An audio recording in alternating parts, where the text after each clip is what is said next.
Hello YouTube, Mike Jarnot here once again. I thought I'd do a follow-up video to how to change the key of a sample without slowing it down. And I think what I'm going to try and do is highlight where I think people have been going wrong who've not been able to do this, you know, judging by some of the comments I've had for the video. Anyway, let's start with the sample itself and I'll show you how I do it personally. I've got it in this folder already. I drag the Oxy sample, Oxygen Part 1 from Jean-Michel Jarre, and I'll just replace the snare. You can replace anything you're not going to use. Now, when you get this box coming up by clicking it, you remember the resample, taking it to tonal and then taking your pitch wheel down a little bit so it gets to roughly to the, you know, it's like fine tuning a guitar or piano or something. You just use your ears, and if you're happy that you've got the key you want, then you set the pitch wheel accordingly. But what I didn't show you last time was this graphic of the actual sample at the bottom here. If you right click it, you get some options that come up, and one of them is detect tempo. Now it says 121.975, that's estimated. Okay, click on that. Now if you press yes, now your entire project will be at that BPM. Press yes, and what I do is if you drag that sample onto there, you get the basic raw sample, and once you've cloned it and manipulated it to play in a different key, and then you put that sample, say put one there and say put one there, it'll still play in the original key. Now I think I'll demonstrate later on anyway, but I think that's where people have gone wrong. But the way I do it is this: piano roll. Now, oops, place there we go. That's what I love about FL Studio, a real clear piano roll, and it's very, very easy to use. It's the easiest I've used anyway. I mean, the Reason piano roll is not anywhere. If they could make that better, then I'd probably use Reason a lot more. But anyway, your middle C is where you keep the note, whatever key it's in, you keep it on here, okay? Because it's just a sample. Let's turn it down a bit. There we go. Okay, get rid of that. Now I drag it to about there. Now because it's 121.975, you might as well press play, and let's hope my sound card does not play up.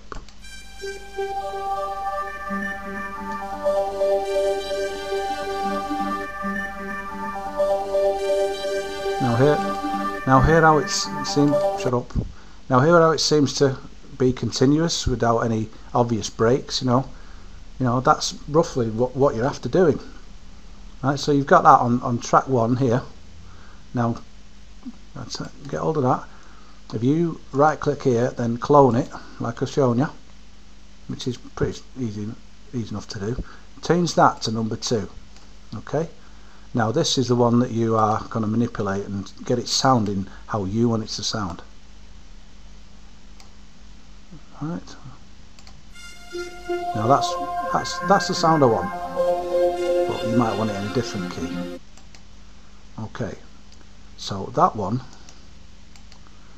you also put it here in the same place on the same note, but it'll play it in that key.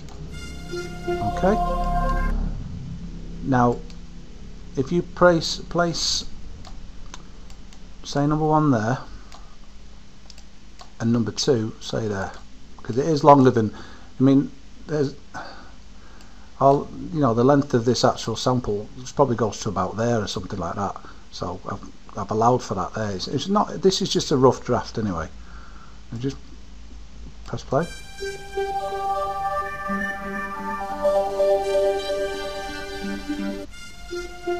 Okay, it's not quite how I want it, the continuous, it's not quite how I wanted, the continuous sound, but that can be disguised by adding some pad sounds in between, like I did with Oxyevolution Part 1. And I'll leave links to all the Oxyevolution tracks. There's 8 parts in total. I've used sample of Oxygen Part 1, and the only other sample I've used is in Part 3, and that's from Ethnicolor, from the album Zuluk, 1984 album by Jean-Michel Jarre. but all the other everything else you can hear, even the revolution sounds, are made by me because I own a Roland D50. And if someone's saying, hey, you've used sounds from revolutions, I've just used sounds from my Roland D50, the factory preset sounds, the Solvesis, and in past covers like Industrial Revolution, you know, the sounds are already there, the Kakubo strings, I can't even say it. Okay, so basically this is how I do it, and I'll show you the way I think other people are doing it. You drag the actual unstarted.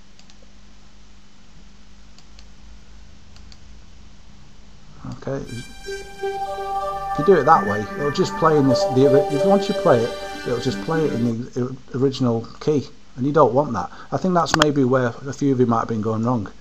So I'll get rid of them. Actually, you don't want that. You don't need them.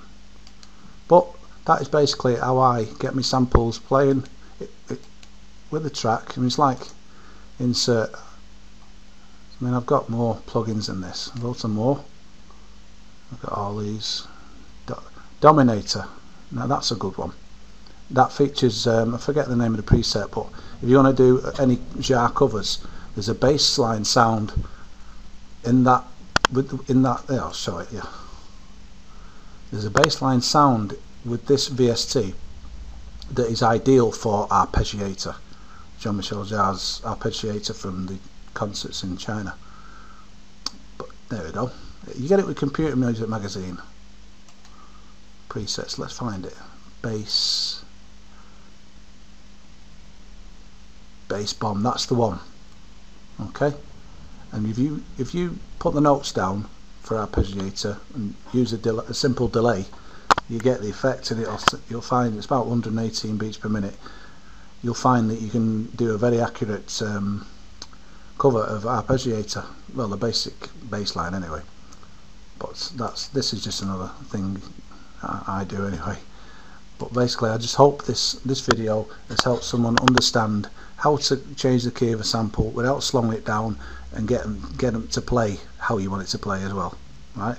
So you imagine you've got that there, you've got that there, and you've got all your tracks here, and then that's positioned wherever you want to position it, and that's positioned wherever you want to position it. You just got to, it's just the process of, you just got to experiment and try, you know, make it so it's the right length, and make it so the second sample comes in at the right time, and it's all you have to do is use your ears. And I think that's about covered it. I hope this has helped somebody who struggled from the instructions of the previous video. And this is Mike Jarnot, and it's time for me to sign off, and I'll catch you later. And if I can help anybody else with any other queries on FL Studio, if I can help, I will do. Cheers, bye for now.